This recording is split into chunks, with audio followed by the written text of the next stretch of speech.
Good morning, everyone, and welcome back. Welcome back to another video with Brooklyn. How are you all doing? Everything is going fine on my part of the world. I just want to come on here and give you some morning motivation, some encouraging words this morning. There's a lot of things going on. Every time I cut the television on, every time while I'm on the internet, something's happening. Someone's getting shot, little boys, in the car with their mothers. The other day I read where a lady pulled up to the stoplight, someone pulled up behind her and opened up fire. They said it wasn't a connection. They killed her little boy. He was a minor, I want to say 7 years old, somewhere in there. Killed him. A Brown family. And she said she just pulled up at a stoplight. And they said it was a random act of crime. It was random. It wasn't directed at her. It wasn't that she done anything. It was random. They just wanted to shoot somebody. And every time I open up my tablet or I cut on the television, there's always some act of violence going on. Someone is always getting shot, and especially by the hands of the police. And I want to start off by saying this. When I started my YouTube channel, I did not intend on talking about current events. That was not going to be my topic. My topic was morning motivation, how to treat yourself and others, how to get through your day, how to get through your life, encourage you all, and even though I'm talking about current events, I hope that this encourage you all, to make sure that you are practicing safety precautions wherever you are. Don't let your guard down. Now, when I pull up the stoplights, and it may be because I'm from New York, I don't know. I always look, even though that may not have prevented the shooting, I always look at my surroundings. I always look to the left. I see who's over there in the car. I look to the right. I always look at my rear view mirror. I don't know if that would have helped in any way, shape, or form, but I always look at my surroundings. When I'm going out to my car, I'm always scanning the area. If I'm in the vehicle by myself, I don't have the back window rolled all the way down. I may have it, cracked enough where nobody can just reach into the car. I just try to take safety precautions. Not that that's going to stop the random acts of violence, but maybe that will give you a little bit more momentum to get out of the situation, to get out of the circumstance. I don't know. There could have been somebody in front of her at the stoplight. There could have been it could have been a lot of things going on when they shot this little boy, but it's just sickening. And it really saddens me that every time I wake up and I cut on the television and the news comes on, someone has lost their life. It is just sad. It's really, really sad. I know people out here have children that have not been a victim of random acts, but it's just disheartening because it makes you start thinking. It makes you start wondering, I hope it's not, me today. I hope it's not my child today. I hope it's not my nephew today, my grandson, my granddaughter today. You start having those thoughts because it's a way to put fear into you. These police officers are going around, they're shooting people, they're murdering people. And I was telling a coworker of mine yesterday, I said, police officers were not trained to just shoot you all willy-nilly. He thought I was saying they weren't trained to shoot you to kill. No, they are trained to shoot you if they have to and to take you out. But they were not trained that's the mentality that as soon as I see you and you pose a threat or you don't listen to me, I'm going to kill you. If you just don't stop for a ticket, I'm going to shoot you. I was reading yesterday in my news feed, a 66-year-old black woman was riding on her way to a funeral in Raleigh, North Carolina. She had her music on and she was driving. Maybe it was 70 miles per hour, but she was doing 80, she said. And the police was following her. She said she didn't hear their sirens. They pulled her over. She said the police said they was following her for 10 miles. Okay? and they pulled her out of her car by her hair. 66 years old. Broke her rotator cuff and just drug her and just beat her, and just mishandled her. She's suing, of course, but because it was just, she had no weapons or anything, no warrants or anything like that. But that was just too much force, is what I'm saying. She pulled over, she was complying, and she said she was telling them, I just didn't hear you. And they said, you took it to this, and it got into an altercation. They pulled her through the window by her hair and said they were laughing about it because she had her hair in dreadlocks, and said they were saying, I pulled out a fistful of dreadlocks, and they was bumping fists and things like that. A lot of these police officers are not taking their job seriously. They're doing it to instill fear in the public. That's what they're doing. And because you don't glorify yourself over committing violent acts, that's not something that you do. And I don't believe, I'm not a police officer, but I know police officers, and they're not trained to just harass and bully and beat and victimize people that's not in authority. They're not paid to do that. They are paid to protect and serve, and try to take the assailant in alive. That's what they're trained to do, unless necessary force is needed. But it's not needed all the time. A lot of these situations that's going on in the media, brute force is not necessary. It's not necessary. Now, the little girl that got killed, the 16-year-old little girl that got killed, Ma'Khia, she had a knife. She was wielding a knife, and a lot of people are saying, well, he should have tased her. He should have tased her. And even celebrities are saying the same thing, and they're saying wait for the footage. I seen some of the video where she went toward the girl with the knife. Some people are saying, well, she wasn't attacking the police officer. Why couldn't he just tase her? So I was listening to a newscast, and he was saying that the taser does not work from so far away, okay? And you cannot tase from so far of a distance. Now, from the video that I was looking at, I'm not saying whether he should have tased her or not. I wasn't there. I don't know the whole circumstance. But from the distance that I was looking at on the footage, he could have tased her. And the reason why I say that is because I remember watching a young man get tased. I was right there. I was present.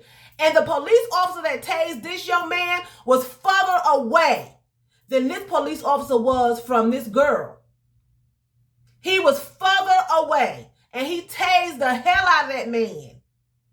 He tased him, and he took him down. The man was much bigger than this girl, stronger than this girl, and he was out of control. That sheriff did not pull his gun and start popping. He tased him, and he was from a further distance than this man was from Ma'Khia. He was, the one I seen was way off further. And he tased him. He didn't start shooting him. I don't know if it was because Ma'Khia was brown and the man was of a white background. I don't know. But the guy that I seen, he was white. He got tased. Ma'Khia got shot down. Not once. Not once. I even know some situations where cops use rubber bullets. They're not even going for their taser. So why have a taser? They're not even trying. They're not even trying. They used to have rubber bullets, like I said. Why not shoot somebody in the arm with a rubber bullet? I just don't understand. Every time I open up and I see the news, it's just disheartening, it's sad, and it's scary. It is scary. And I just want to encourage you all today not to walk around in fear, to live your life, but to live your life as safely as you possibly can. Sometimes you get into situations that you have no control over. Sometimes things happen that you're not asking for, and that's when you have to just ask God, please be with me, shield me, and protect me.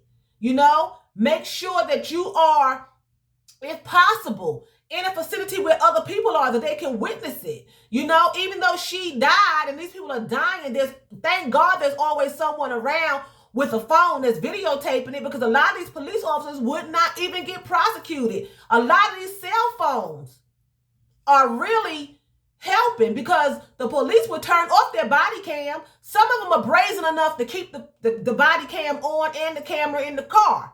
But a lot of these police officers are turning these cameras off and doing their dirt. So thank God that people have cell phones, you know, and they're videotaping this because a lot of these officers will walk away unscathed and they will continue the process, which a lot of them have. You know, that Derek Chauvin, DC as I'll call him, this is not the first time that he has put his knee on a black person's neck. George Floyd was not his first victim.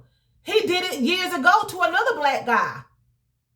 He held him down and the guy was telling him the same thing. I can't breathe. He held him down longer than George Floyd. I want to say the article said 17 minutes. It was a very long time. George Floyd was like 9. This guy was like almost in the teens, maybe the teens. I don't want to give the exact number because I can't remember what it actually said, but it was a really long time. And the guy said that he couldn't breathe. He said he was telling him the same thing. He could not breathe. So the prosecutors are thinking about bringing charges against him for that. Because this is not the first time that he's done that. This is something that he likes to do. He just happened to kill somebody this time. I wouldn't be surprised if other victims came out and complained about him doing it to them too. You know, just because you're saying you can't breathe does not mean that you're breathing freely.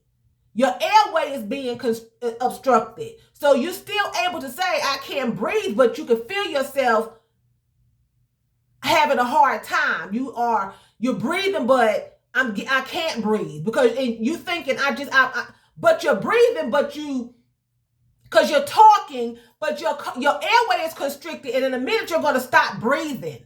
Because I had been in a situation where I was being tickled, okay, and I was down on my stomach, and I felt as though, and the person was laying on me with his hands underneath me, tickling me, and I was like, oh, I can't breathe, get off me, get off me. I was getting out of breath.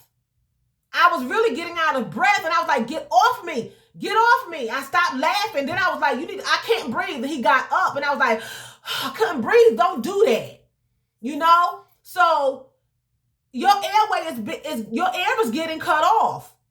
So you're semi-breathing, and you can feel that. And it's a panicky feeling. It's a panicky feeling. People are saying, well, you can't breathe. You talking, but you're having a hard time. Just like when you get sick and it messes with your respiratory system. You have a hard time. You have a labored breathing. That's what it is labor. It's hard. You have to go to the hospital. They wind up giving you oxygen and putting you on a ventilator because you done constricted your airflow.